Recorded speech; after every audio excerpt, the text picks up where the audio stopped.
So tonight in Rob's garage, we are working on fixing a fuel leak on the Ferrari F430. I was recently driving the car and I could smell fuel inside the cabin. Never a good sign. These 430s and I think the 360s are notorious for developing cracks on the top of the fuel pump that's made out of plastic.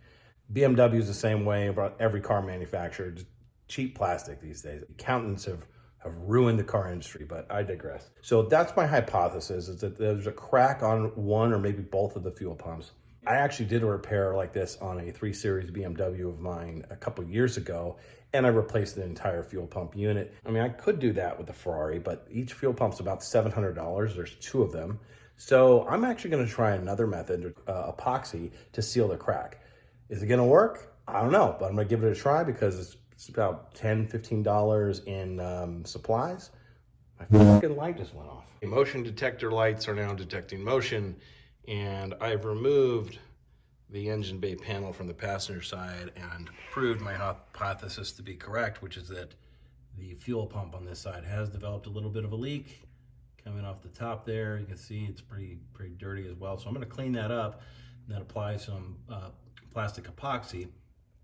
But first, let me walk you through the process of removing these panels. There's a few videos on the internet that walk you through how to access the fuel pumps on the Spyder or convertible version of the F430, but I haven't seen any that properly walk through how to access them on the Berlinetta or coupe version like I have. Which the main difference appears to be that on the convertible, you simply open the convertible top halfway up, hold it with a broomstick or some sort, and there you go, voila, you can access the fuel pump there. But on the coupe version, you're gonna have to remove these engine bay panels, which isn't too difficult. Requires 2 tools. One, an H3 or hex bit socket like I have here to access 8 fasteners on the front panel and 3 in the back. Be very careful not to over tighten. Some people make this mistake, they over tighten them, and then you're gonna have to use a cutting wheel to get them out. And the second tool you'll need is a small flathead screwdriver to pop off that ring that is on the bottom of the strut. You pop that off and then you simply move the strut out of the way. Remember what I said about don't over tighten these things? That's what some gentleman or woman or gentle they, you never know these days, did this fastener here for me. So thank you very much. Well, I'm gonna try and extract it with an extractor bit, and if that doesn't work, I'll get the cutting tool out. There you have it. I just used a drill bit and drilled the top right off of that. Problem solved. Have to get a new fastener, but good lesson learned, people.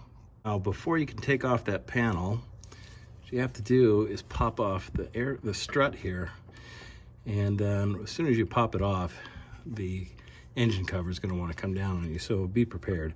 But essentially, you just take a flathead screwdriver, it's got to be small like this, and you come in there and you pry this ring off, like so. Now, once that ring is off, where's she at? There you go. And you're going to just pull this, and it will come right off. There you go. And here comes the cover down on me.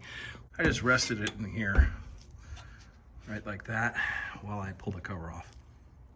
And then once the cover's off, put it back on, and make sure you put that ring back on so it doesn't accidentally pop off on you. All right, I've got the driver's side panels removed. It was a little trickier than the passenger side, but just take your time. Be nice and gentle with it, go slow. I also recommend putting a rag in the front there just to prevent the paint from getting scraped as you pull the panel out. But some good news, I didn't see any fuel leaking on the top of this fuel pump. You know, if there was fuel leaking, you'd probably notice some smearing from the fuel leaking onto the dirt. So I think we're good, but for good measure, I'm gonna go ahead and seal the top of that one up anyway while I've got it open. Okay, here's the chemicals we'll be using to perform this repair, starting with the epoxy. JB Weld, I've used their products for years, but this is the higher strength formula, 5020 PSI. So if you're gonna do this repair, don't just get ordinary JB Weld. You gotta look for this specific model. Why?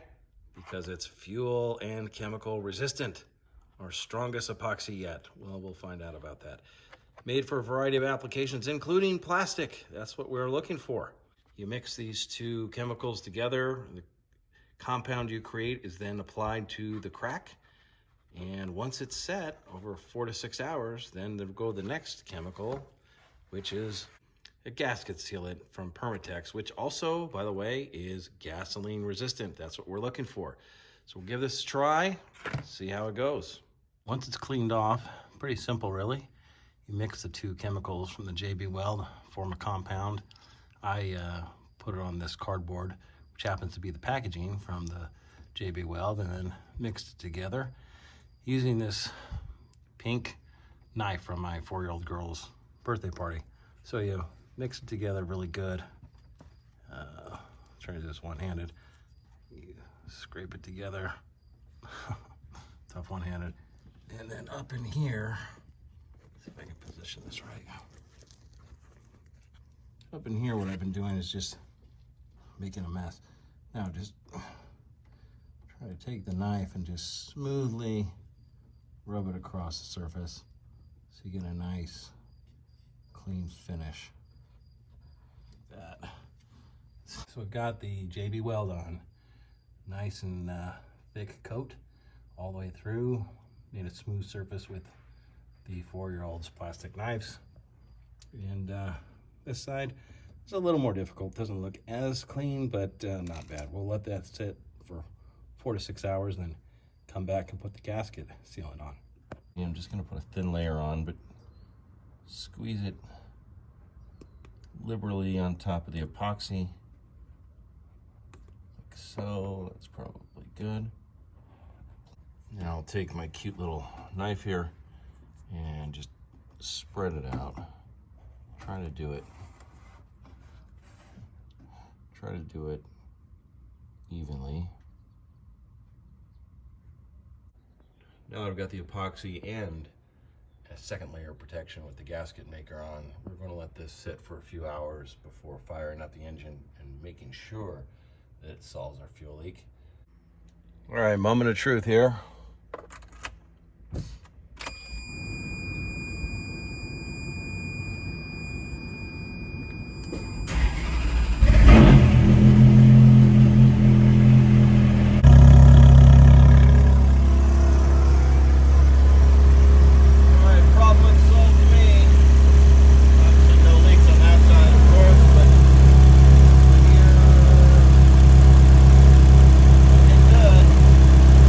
There you have it, fuel leak fixed.